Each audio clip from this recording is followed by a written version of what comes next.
Hello बच्चों, आप सभी कैसे हैं? अच्छे हैं? Very good. तो बच्चों, हमारा टॉपिक क्या चल रहा है? वर्ब।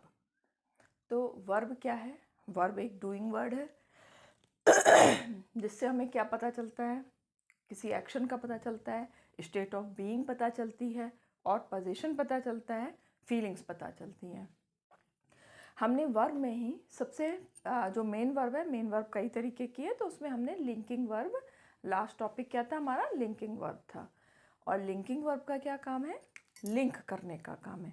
किसको लिंक करता है वो? सब्जेक्ट को और सेंटेंस का जो बाकी हिस्सा है, चाहे वो एडजेक्टिव हो, चाहे वो नाउन कॉम्प्लीमेंट्स हो या कोई फ्रेज हो, उसको जो लिंक करती है वर्ब, वो क्या कहलाती है? Linking verb.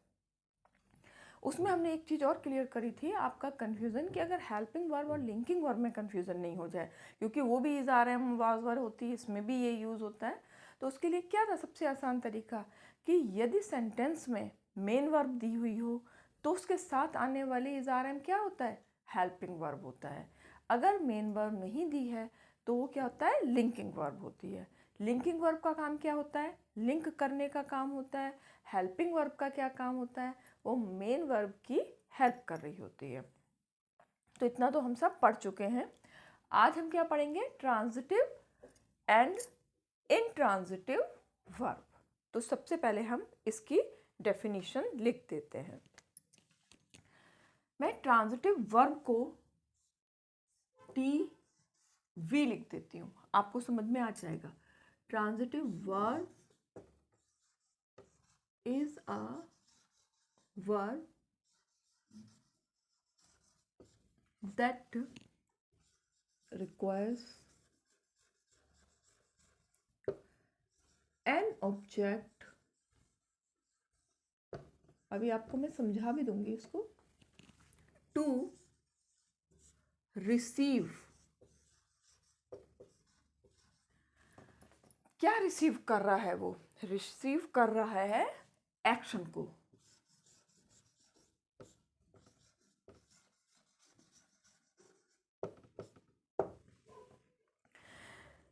मतलब ट्रांजिटिव वर्ब वह वर्ब है जिसको जरूरत होती है, रिक्वायर्स, जरूरत होती है, रिक्वायरमेंट है उसकी, क्या? एक ऑब्जेक्ट की, जो कि रिसीव करता है, लेता है एक्शन, किसी काम को। एक तो ट्रांजिटिव वर्ब क्या होती है? सकर्मक। हिंदी में हम इसको क्या पढ़ते हैं? सकर्मक। मतलब जिसको कि कर्म की जरूरत पड़े, यानी ऑब्जेक्ट की जरूरत पड़े। और इंट्रांजिटिव क्या होती है? अकर्मक, जिसमें कि ऑब्जेक्ट की जरूरत नहीं पड़ती है। एग्जाम्पल से हम थोड़ा ज़्यादा एकदम समझ में आता है। एग्जाम्पल लेते हैं। द किड, किड मतलब वो बच्चा होता है उसको, द किड हिट्स, मारता है किसको? वॉल को मारता है। ठीक है, बच्चा किसको मार रहा है? वॉल को मार रहा है। तो हम एकदम से कैसे समझ सकते हैं कि इसमें क्या सब्जेक्ट है, क्या ऑब्जेक्ट है, आई भी है ऑब्जेक्ट या नहीं आई है? तो हमने पूछा कौन मारता है। ठीक है, क्या है? कौन।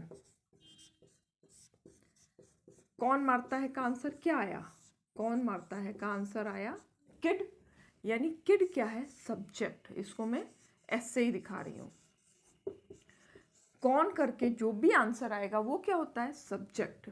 और हिट्स, हिट मारना, ये तो वर्ब है। अब किसको मारता है?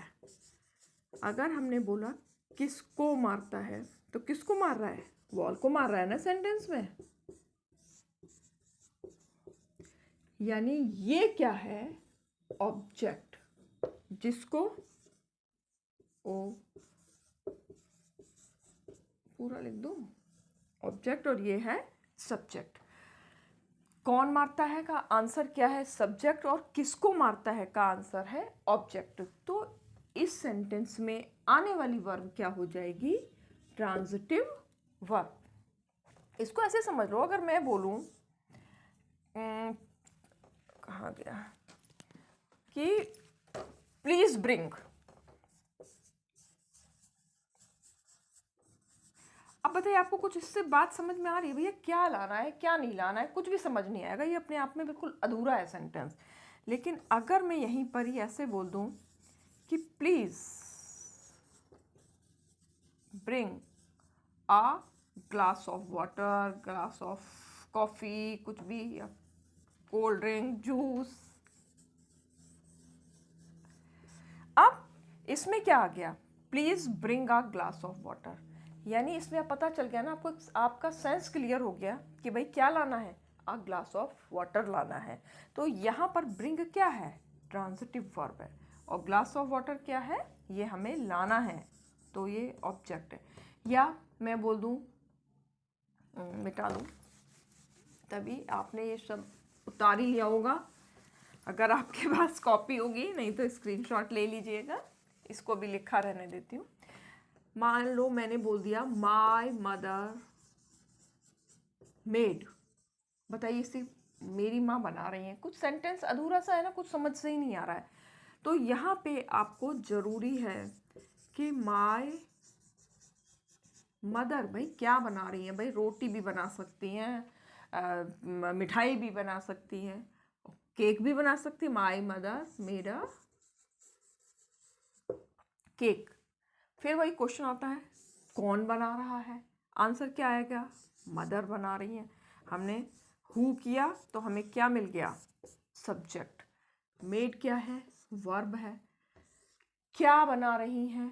तो केक, ऑब्जेक्ट आ गया। हमने क्या पूछा? व्हाट, क्या बना रही हैं। अब ये वर्ब क्या हो जाएगी? ट्रांजिटिव वर्ब हो जाएगी। मतलब सब्जेक्ट जो भी काम कर रहा होता है वो क्या होता है? ऑब्जेक्ट होता है। और जिस भी सेंटेंस में ऑब्जेक्ट आता है वो वर्ब कैसी होती है? ट्रांजिटिव वर्ब होती है। ये आपको इन सब से काफ़ी कुछ आया होगा समझ में। और ले लेते हैं, अपना ही ले लेती हूँ। I am teaching my students, पढ़ा रही हूँ ना मैं अपने स्टूडेंट्स को। अब कौन पढ़ा रहा है? आई, सब्जेक्ट। एम, एम तो इसमें हेल्पिंग वर्ब है। भी हम हेल्पिंग वर्ब के बारे में बात नहीं कर रहे हैं वैसे तो। इसको मैं लिख दूँ या फिर लिख कर ही लेते हैं, क्यों छोड़ते हैं इसको। ये क्या है? हेल्पिंग वर्ब, क्योंकि यहाँ पे मेन वर्ब क्या आ गई है? टीचिंग। ये हमारी मेन वर्ब है। और किसको पढ़ा रहे हैं? हाँ, तो इसमें माय स्टूडेंट्स को पढ़ा रहे हैं। यानी किसको छोड़ देते, चलो अभी हम करते हैं क्या, क्या ही पे भी हम कंसंट्रेट कर रहे हैं। मेरा जो टीचिंग का काम किस पर चल रहा है, कहाँ चल रहा है? स्टूडेंट्स पर ही तो चल रहा है। तो वो हो गया माय स्टूडेंट्स। यानी किसको से भी आंसर जो है, क्या का भी आंसर ऑब्जेक्ट आता है, किसको का भी आंसर ऑब्जेक्ट आता है। अब वो कैसे होता है इसको मैं अभी थोड़ा और बताऊंगी कि ऑब्जेक्ट भी कितनी तरीके के होते हैं। ऑब्जेक्ट भी दो तरीके के होते हैं। जैसे कि एक इसका ही, क्योंकि यहाँ किसको आ गया तो एक एग्जांपल लेना ज़रूरी है। माय फादर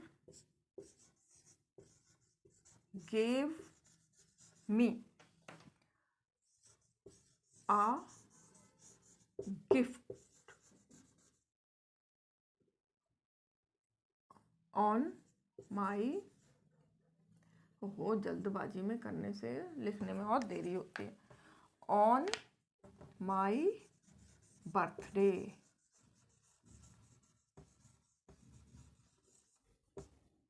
क्या है? My father gave me a gift on my birthday. मेरे पिता ने गेव दिया, मी मुझे, अ गिफ्ट, गिफ्ट मतलब तोहफा, ऑन माई बर्थडे मेरे जन्मदिन पर। किसने गिफ्ट दिया? तो यहाँ पे हु करते ही आंसर क्या आता है? हु किया ना। ये क्या है? हमारा सब्जेक्ट। क्या किया था हमने? हु। ये क्या है? वर्ब। अब यहाँ पर ये वैसे देखा जाए पूरा सेंटेंस क्या है, अपने आप में एक फ्रेज है। हाँ, इसमें एक चीज़ और आप समझ लीजिए कि जो ये ऑब्जेक्ट है ना, ये क्या हो सकता है? नाउन भी हो सकता है, प्रोनाउन भी हो सकता है। ये नाउन भी हो सकता है, प्रोनाउन भी हो सकता है, कोई फ्रेज भी हो सकती है। तो यहाँ पे ये पूरा का पूरा हमारा क्या है, ऑब्जेक्ट है देखा जाए।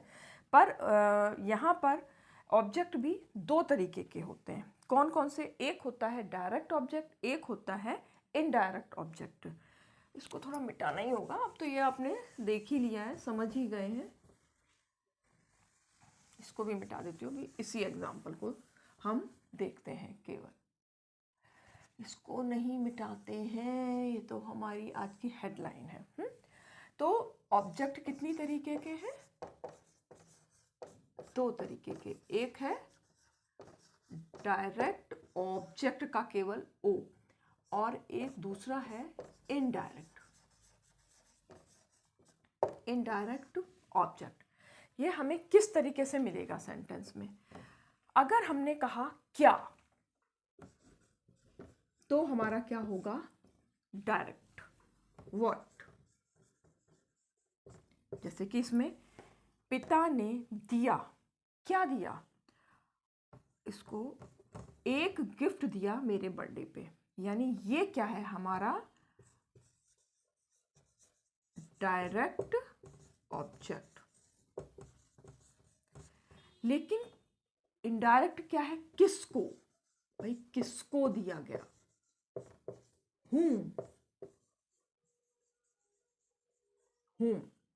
किसको दिया है? मुझे दिया है ना। तो ये है हमारा इनडायरेक्ट।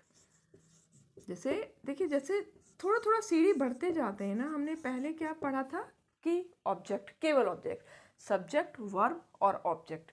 लेकिन अब और धीरे धीरे पढ़ते जाना। भाई हमने क्या करते ही हमारा ऑब्जेक्ट आ रहा था, लेकिन अब थोड़ा और बड़े तो उसमें पता चल गया कि हमें ऑब्जेक्ट भी दो तरीके के होते हैं, डायरेक्ट और इनडायरेक्ट। जब हम क्या करेंगे तो हमको अपना डायरेक्ट ऑब्जेक्ट मिलेगा, और जब हम किसको करेंगे तो हमें अपना इनडायरेक्ट ऑब्जेक्ट मिल जाएगा।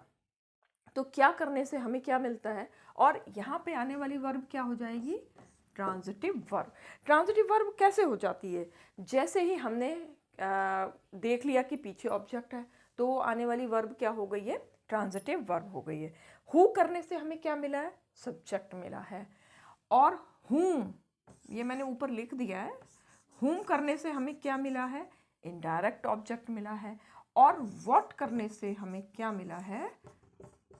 डायरेक्ट ऑब्जेक्ट मिला है। चलो और एग्जांपल लेते हैं, ये आपको उम्मीद करती हूँ समझ में आ गया होगा कि किस तरीके से डायरेक्ट और यही इन क्या कहते हैं, ट्रांजिटिव और इनट्रांजिटिव में मेन अंतर क्या है कि आपके में ऑब्जेक्ट आना बहुत ज़्यादा ज़रूरी है। चलिए इसको एक आसान सा कि राहुल गिव, राहुल ने दिया, कुछ भी दिया, मुझे एक पेन दिया, एक बुक दी, बलून दिया, कुछ भी दिया। Rahul gave a book. इसमें राहुल क्या है? कौन? किसने दिया है? तो राहुल आ गया इसमें सब्जेक्ट, ये तो बार बार आ गया है। गेव क्या है? वर्ब है। अब बुक क्या है? इसमें ये ऑब्जेक्ट है। अब ये बताइए कौन? हु करने से आंसर क्या आया? राहुल आया। क्या, कि राहुल ने क्या दिया, है ना। व्हाट करने से ये हमारा क्या आया? डायरेक्ट ऑब्जेक्ट आया। अगर मैं यहीं पर ही ये कर दूं कि Rahul gave me a book, भाई किसने दिया? राहुल ने दिया, सब्जेक्ट। यहाँ पे ये वर्ब क्या हो गई? Transitive verb. ये बात ध्यान रखनी, ऑब्जेक्ट आए चाहे डायरेक्ट आए, इनडायरेक्ट आए, कोई सा भी आए, पर वैसे खैर डायरेक्ट पहले ही आएगा, डायरेक्ट होगा तभी इनडायरेक्ट होगा। तो अब ये भी हमारी, ये क्या, अभी मैं वर्ब भी लिखती हूँ, इसमें क्या दिया ये हमें पहले पता चल गया था, एक बुक दी थी, ये हमारा क्या था? डायरेक्ट ऑब्जेक्ट था। किसको दी थी? मी, इसमें नहीं था ना मी, तो इनडायरेक्ट नहीं था। यहाँ पर है मी, मुझे दिया, तुम्हें दिया, किसी को भी दिया, तो ये हमारा क्या हो गया? Indirect object. ये समझ में आ रहा है ना? इनडायरेक्ट ऑब्जेक्ट, यानी इस सेंटेंस में पूरा ही हमारा इनडायरेक्ट और डायरेक्ट दोनों ही दिए हैं। और एग्जांपल देख लेते हैं।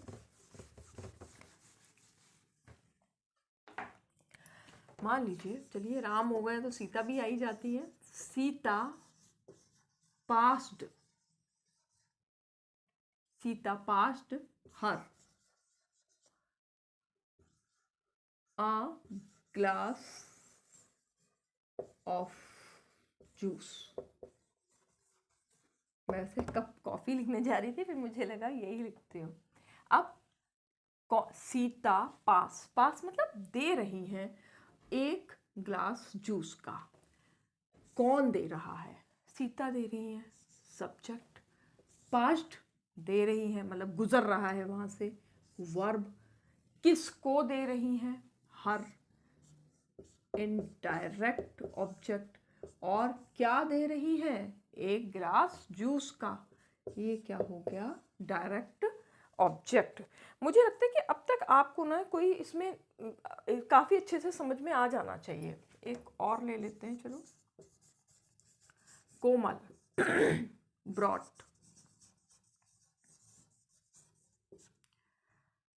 Her mother. अब यहाँ पे हम अ कप ऑफ कॉफ़ी कर देते हैं, टी कर देते हैं। अ कप ऑफ टी किसने दिया? कोमल ने। वर्ब यहाँ पे भी है, ट्रांजिटिव वर्ब। वर्ब हर किसको दिया? हर मदर, पूरा हर मदर। ये क्या हो गया? Indirect object. A cup of coffee क्या हो गया? अ कप ऑफ टी लिखा है, डायरेक्ट ऑब्जेक्ट हो गया। अब यहाँ पे क्योंकि ऑब्जेक्ट आ गया है तो ये हमारी वर्ब क्या हो गई? Transitive verb. कहने का मतलब ये है, अगर ऑब्जेक्ट आएगा सेंटेंस में तो वो वर्ब क्या होगी? Transitive verb. यानी अगर ऑब्जेक्ट के बगैर हमारा सेंटेंस कुछ अधूरा सा लग रहा है, हमें लग रहा है कि हम अपनी बात पूरी तरीके से कह नहीं पा रहे हैं, कुछ भी अधूरापन है, तो वो क्या, वो उसके लिए ऑब्जेक्ट आना ज़रूरी है। और वो वाली वर्ब क्या कहलाएगी? Transitive verb. जैसे कुछ वर्ब मतलब जिसमें ज़्यादातर बगैर ऑब्जेक्ट के वो पूरा नहीं होता। जैसे कि मैं इसको मिटा के लिखती हूँ, ऐसे तो बहुत है, मैं भी कुछ के नाम ही यहाँ पे लिख देती हूँ, है तो बहुत। पर जैसे मान लो ब्रिंग, ब्रिंग क्या लाया, उसके बगैर कैरी, क्या कैरी किया गया है, मतलब इसके लिए क्या है ना, जरूरी है, यानी ऑब्जेक्ट जरूरी है। गिव क्या दिया, क्या लिया, क्या बनाया, एटसेट्रा। मतलब यहाँ पे ऑब्जेक्ट का आना ज़रूरी है। तो इस तरीके की जो ऑब्जेक्ट, इस तरीके की वर्ब क्या है? Purely transitive verb. आप जब सेंटेंस करेंगे ना तो आपको प्योरली ये ट्रांजिटिव वर्ब है। ठीक है, आपको इतना समझ में आ गया है। तो अब मैं जाती हूँ इनट्रांजिटिव वर्ब की। और ट्रांजिटिव वर्ब, इनट्रांजिटिव की ना एकदम सिंपल सी डेफिनेशन है। क्या है कि इसके लिए ऑब्जेक्ट की ज़रूरत होती नहीं। मैं इसको कोई ज़्यादा टफ डेफिनेशन नहीं लिख के बस सिंपल से लिख देती हूँ कि ये क्या नहीं रखती हैं? ऑब्जेक्ट नहीं रखती हैं। इसको मैं इन ट्रांजिटिव वर्ब, ठीक है चलेगा, इन ट्रांजिटिव वर्ब, बस सिंपल सी डेफिनेशन, कुछ नहीं। Have not, not have not, क्या? ऑब्जेक्ट। इसमें ऑब्जेक्ट की ज़रूरत नहीं होती है, कर्म की ज़रूरत नहीं होती है। ये सेंटेंस अपने आप में भी इसके बगैर पूरा होता है। जैसे ही इज लाफिंग, भाई हंस रहा है, पूरा ही लग रहा है सेंटेंस, कुछ भी ऐसा नहीं अधूरा लग रहा है। बेबी इज क्राइंग, कुछ दूसरा पैन, ये भी सेंटेंस अपने आप में पूरा ही है, भाई बेबी रो रहा है, पूरा ही है। बर्ड्स फ्लाई, ये भी पूरा ही है, चिड़िया उड़ती है। ट्रीज ग्रो, पेड़ बढ़ते हैं, ये भी अपने आप में सेंटेंस पूरा है। द बस स्टॉप्ड, ये सेंटेंस भी, ये सारे सेंटेंस क्या हैं? पूरे हैं, अपने आप में पूरे हैं। अपने आप में पूरे हैं, मतलब इनका जो है ना सेंस जो है क्लियर है ना, इनसे हमें सेंस क्लियर लग रहा है। तो ये जो है जब इसमें किसी भी ऑब्जेक्ट की ज़रूरत नहीं हो रही है, अपने आप में हमें बात समझ में आ रही है कि वह हंस रहा है, बेबी रो रहा है, चिड़िया उड़ती हैं, पेड़ बढ़ते हैं, बस रुक गई, तो ये सब चीज़ हमें पता है। लेकिन इसमें क्या है, थोड़ा डिटेल्स नहीं पता है भाई, कहाँ रुकी, कब रुकी, कैसे रुकी। पर ये अपने आप में पूरे हैं, इसके लिए किसी ऑब्जेक्ट की ज़रूरत नहीं है, इतने से ही हमें बात ना समझ में आ रही है। तो इसमें क्या हो गया, ना तो हमें व्हाट की ज़रूरत है, ना whom की ज़रूरत है ना, ना तो इसमें व्हाट की ज़रूरत है, ना ही हमें whom की ज़रूरत है। तो इस तरीके की जो वर्ब होती हैं वो क्या कहलाती हैं, इंट्रांजिटिव वर्ब, जिसमें ऑब्जेक्ट की ज़रूरत नहीं होती है, तो उनका अपने आप में ही एक बात पूरी हो जाती है, तो वो कहलाते हैं इंट्रांजिटिव वर्ब। ठीक है, थोड़ा और एग्जांपल्स देखें।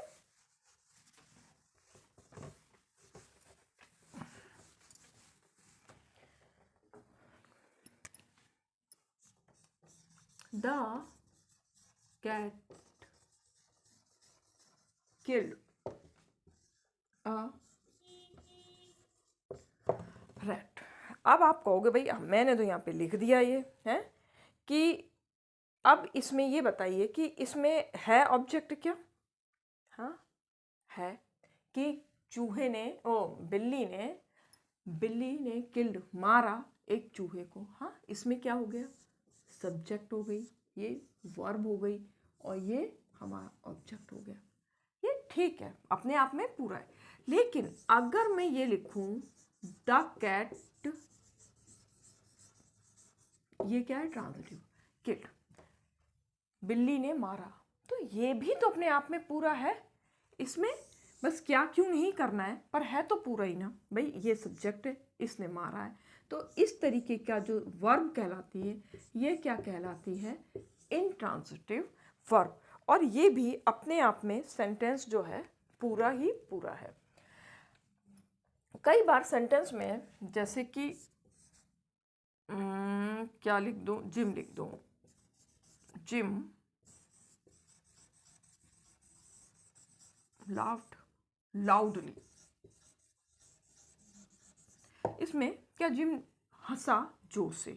अब आप कहोगे क्या ये ऑब्जेक्ट है, भाई ये तो चलिए सब्जेक्ट है, ये वर्ब है लाउडली, ये क्या ऑब्जेक्ट है भाई, इसमें क्या किसको कुछ भी करो तो ये आंसर ही नहीं आ रहा है, क्योंकि ये क्या है, एडवर्ब है।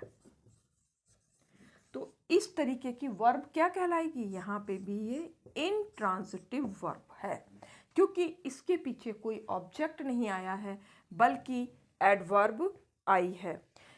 चलो एक और सेंटेंस, आपको इसमें कंफ्यूजन हो सकता है कि भाई लाउडली तो हमें एकदम समझ में आ रहा था, ही गोज टू स्कूल, कौन जाता है, वह जाता है, सब्जेक्ट, जाता है वर्ब आ गई।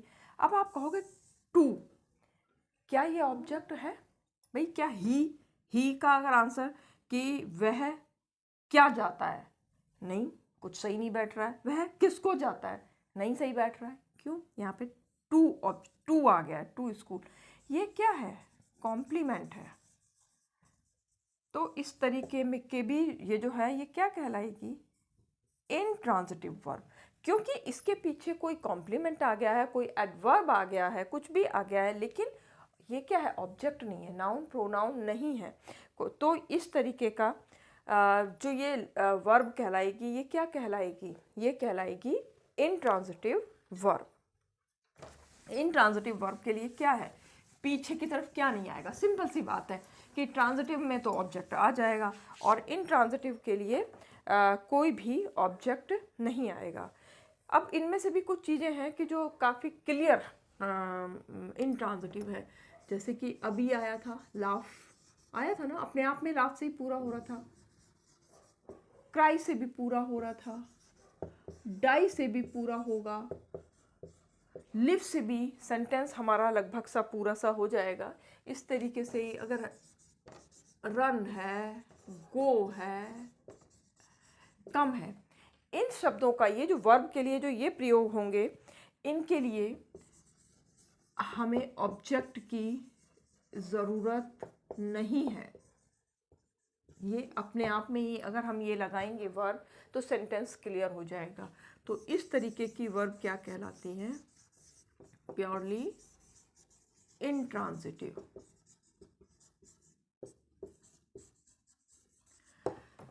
आप समझ चुके, कई कई बार ये बात आ गई, कई कई एग्जाम्पल्स आ गए। अगर ऑब्जेक्ट है तो ट्रांजिटिव, अगर ऑब्जेक्ट नहीं है तो इनट्रांजिटिव। ट्रांजिटिव में ऑब्जेक्ट दो तरीके का है, एक डायरेक्ट है और एक इनडायरेक्ट है। और डायरेक्ट ऑब्जेक्ट को जानने के लिए हम व्हाट करते हैं और इनडायरेक्ट ऑब्जेक्ट के लिए हम होम करते हैं। तो हाँ, हमारा आंसर इनडायरेक्ट ऑब्जेक्ट आ जाता है। अब और अगर ऑब्जेक्ट की ज़रूरत नहीं है, ऑब्जेक्ट के बगैर बात पूरी हो रही है, तो वो क्या कहलाएगा? इनट्रांजिटिव। लेकिन अभी कुछ सेंटेंस में क्या होता है कि कुछ वर्ब ऐसी हैं कि वो ट्रांजिटिव के भी जैसे यूज़ होती है और इनट्रांजिटिव के जैसे भी यूज़ होती हैं। जैसे द बेल रैंग लाउडली, जोर से। ठीक, अभी ये लाउडली वर्ड आया था ना, क्या है? एडवर्ब है। तो ये क्या है? इनट्रांजिटिव वर्ब है ना, क्योंकि ऑब्जेक्ट आया नहीं। और ये क्या है? सब्जेक्ट। लेकिन अगर मैं यहाँ पे ये सेंटेंस कर दूं, the peon rang the bell. अब ये क्या है? सब्जेक्ट है। चपरासी क्या बजा रहा है? उसने क्या बजाया? ये वर्ब है। क्या बजाया? बैल बजाई है, घंटी बजाई है। यानी ये मिल गया है हमें अपना ऑब्जेक्ट। तो यहाँ पे ये क्या हो जाएगी? Transitive verb. यानी यहाँ पर भी यही वर्ब है, यहाँ पे भी यही वर्ब है, लेकिन यहाँ पर बाद में एडवर्ब आ गया है। तो इसको कैसे यूज़ कर रहे हैं? इनट्रांजिटिव वर्ब कह रहे हैं। और यहाँ पर क्योंकि ऑब्जेक्ट आ गया है तो यही वर्ब कैसे हो गई है? ट्रांजिटिव वर्ब हो गई है। और एग्जांपल देख लेते हैं। मेन क्या है, आपको फंडा समझ में आना चाहिए, आपको चीज़ें क्लियर होनी चाहिए। अगर आप सेंटेंस समझ पा रहे हो, सेंटेंस को उसका मतलब समझ में आ रहा है, तो आप आराम से पता लगा लोगे कि ये ट्रांजिटिव है या इनट्रांजिटिव है। मान लो Ram speaks loudly, too loudly, चलो जोर से।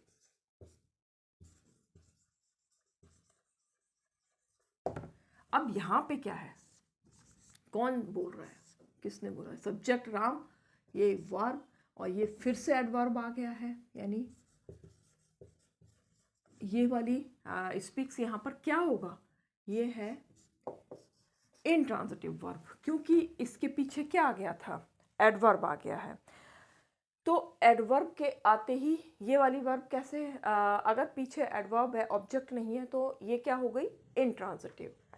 अब देखिए, सेम सेंटेंस ही ले रही हूँ मैं इसीलिए बात को बताने के लिए कि राम स्पीक्स द ट्रुथ, सच। राम क्या बोलता है? सच बोलता है। कौन बोलता है? Subject. Speaks verb, truth. Ram क्या बोलता है? क्या से आंसर निकला है ना, ट्रुथ। तो ये क्या हो गया? ऑब्जेक्ट। तो यहाँ पे स्पीक्स कैसे यूज होगा? Transitive verb. यानी यहाँ पर ऑब्जेक्ट आ गया है तो ये क्या है? Transitive verb. चलो और एक एग्जांपल देखते हैं। अब मैं 3 लिखूंगी, देखिएगा एक जैसे ही। ही इज प्लेइंग, ठीक। He is playing in the field. He is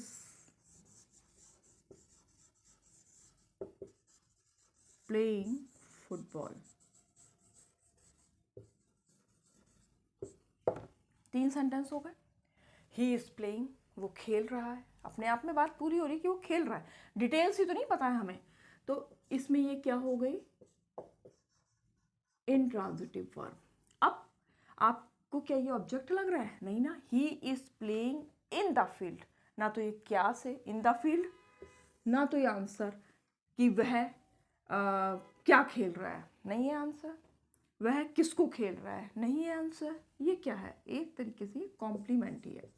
मतलब ये ऑब्जेक्ट तो बिल्कुल नहीं है, ना तो क्या से आंसर आया, ना किसको से आया आंसर। तो ये भी क्या है? Intransitive verb. अब हम ये देखें, ही इज प्लेइंग फुटबॉल। वह क्या खेल रहा है? फुटबॉल खेल रहा है। आंसर क्या से आ गया? ये क्या है? ऑब्जेक्ट। तो ये क्या है? Transitive verb. यहाँ पर सब कुछ एक जैसा है, पर यहाँ ऊपर के 2 सेंटेंस में इस कैसा हुआ है? इंट्रांजिटिव वर्ब के जैसे, और यहाँ पर नीचे की तरफ कैसा हो गया है? ये ट्रांजिटिव वर्ब, क्योंकि साथ में क्या आ गया है? ऑब्जेक्ट। मान लो और भी, शी ईट, वह खाती है। पता तो चल रहा है कि पूरा है, हाँ, तो लेकिन ऑब्जेक्ट कुछ नहीं है। लेकिन अगर यहाँ पर शी ईट राइस लिख दो, चपाती लिख दो, अब पता चल गया ना कि शी क्या खाती है, तो ये ऑब्जेक्ट मिल गया। ये क्या हो गया? हमारी ट्रांजिटिव वर्ब हो गई। ये तो है ही सब्जेक्ट, यहाँ पे ये सब्जेक्ट है और ये ऑब्जेक्ट नहीं है, तो ये क्या हो गया? Intransitive verb. इस तरीके से आप बहुत से एग्जाम्पल से आप समझ में आ जाएगा कि कौन से इंट्रांजिटिव है। मतलब अगर ऑब्जेक्ट नहीं आया, और लिख दूँ एक एग्जाम्पल, चलो यहाँ पर ही दे, अब क्योंकि ही भी आ गया, शी भी आ गया, तो एक दे का भी कर देते हैं। दे रीड, वह पढ़ते हैं। एक और सेंटेंस कर लेते हैं, they read a book. They read, ठीक है, डिटेल नहीं पता है। इंट्रांजिटिव वर्ब, ऑब्जेक्ट है नहीं। वे क्या पढ़ते हैं? एक बुक पढ़ते हैं, ऑब्जेक्ट। तो ये ट्रांजिटिव वर्ब। यानी इन सारे एग्जाम्पल से मैंने को दिखाना क्या था आपको कि मैंने यहाँ पे ये एक चीज, हाँ, हेल्पिंग वर्ब जो है ना, वो ट्रांजिटिव और इंट्रांजिटिव नहीं होती है। हेल्पिंग वर्ब ट्रांजिटिव और इंट्रांजिटिव नहीं होती है। ट्रांजिटिव और इंट्रांजिटिव क्या होती है? Main verb. अच्छा हुआ मैंने ये भी इसको हटाया नहीं तो लिखते लिखते हो जाता है सब, कि मेन वर्ब ही ट्रांजिटिव और इंट्रांजिटिव होंगी, हेल्पिंग वर्ब ट्रांजिटिव और इंट्रांजिटिव नहीं होंगी। यहाँ पर भी प्ले है, यहाँ पे भी प्ले है, यहाँ पे भी प्ले है, लेकिन 2 सेंटेंस में क्योंकि ऑब्जेक्ट नहीं आया, तो यही वाली वर्ब किस तरह से यूज़ हुई है? इंट्रांजिटिव के जैसे। और यहाँ पर ऑब्जेक्ट आ गया है, तो यही प्ले किस तरह से यूज़ हुआ है? ट्रांजिटिव वर्ब की जगह से। इसी तरीके से यहाँ भी ईट है, यहाँ भी ईट है, दोनों जगह सेम वर्ब है, लेकिन क्योंकि उसके बाद में ऑब्जेक्ट आ गया है, तो यहाँ पे इसको ट्रांजिटिव वर्ब की तरह से प्रयोग में लाया गया, और यहाँ पर इंट्रांजिटिव की। यहाँ भी रीड है, यहाँ भी रीड है, लेकिन बाद में ऑब्जेक्ट आ गया है, तो ये क्या है? ट्रांजिटिव वर्ब, और ये क्या है? Intransitive verb. बस इतना सा हमें समझना है ट्रांजिटिव और इंट्रांजिटिव को। एक बार मैं दोबारा से रिपीट कर देती हूँ। ट्रांजिटिव मतलब सकर्मक, इंट्रांजिटिव मतलब अकर्मक। सकर्मक में ट्रांजिटिव में क्या आता है? ऑब्जेक्ट का आना बहुत ज़रूरी है। ऑब्जेक्ट आया तो वो ट्रांजिटिव वर्ब हो जाएगी। ऑब्जेक्ट भी 2 तरीके के होते हैं, डायरेक्ट ऑब्जेक्ट और इनडायरेक्ट ऑब्जेक्ट। हमें सब्जेक्ट कैसे पता चलता है? हु से, कौन, सब्जेक्ट आ गया। और डायरेक्ट ऑब्जेक्ट व्हाट, क्या। अगर सब्जेक्ट क्या कर रहा है, उसका आंसर क्या होगा? Direct object. सब्जेक्ट किसको दे रहा है, किसके लिए काम कर रहा है, उसका आंसर क्या हो जाएगा? Indirect object. अगर आंसर में क्या और किसको से आंसर हमें नहीं मिलता है, तो इसका मतलब वो ऑब्जेक्ट नहीं है। तो वो वाली वर्ब क्या कहलाएगी? Intransitive verb. और जिसमें ये आ गया है वो ट्रांजिटिव वर्ब। और कुछ वर्ब ऐसी भी होती हैं जो ट्रांजिटिव के जैसे भी यूज़ करी जाती हैं और इंट्रांजिटिव के जैसे भी यूज़ करी जाती हैं। तो मैं उम्मीद करती हूँ कि आपको ट्रांजिटिव और इंट्रांजिटिव समझ में आ गया होगा। ट्रांजिटिव और इंट्रांजिटिव वर्ब में बहुत ही इंपॉर्टेंट है ये बहुत ज़्यादा आगे तक, अभी तो ये थोड़ा सा छोटा छोटा पढ़ाया जा रहा है आपको, लेकिन ये आगे तक ये आपके काफ़ी काम में आती है। तो इसको ज़रूर देखिएगा वीडियो, और थोड़ा ध्यान से देख लीजिए, सारे वीडियो देख लीजिए, तो आपके लिए ही अच्छा होगा। अगर आपको ये वीडियो अच्छा लगा हो तो लाइक कीजिएगा, चैनल को सब्सक्राइब कीजिएगा, और अपने कमेंट्स मुझे ज़रूर दीजिएगा। तब तक के लिए बाय बाय।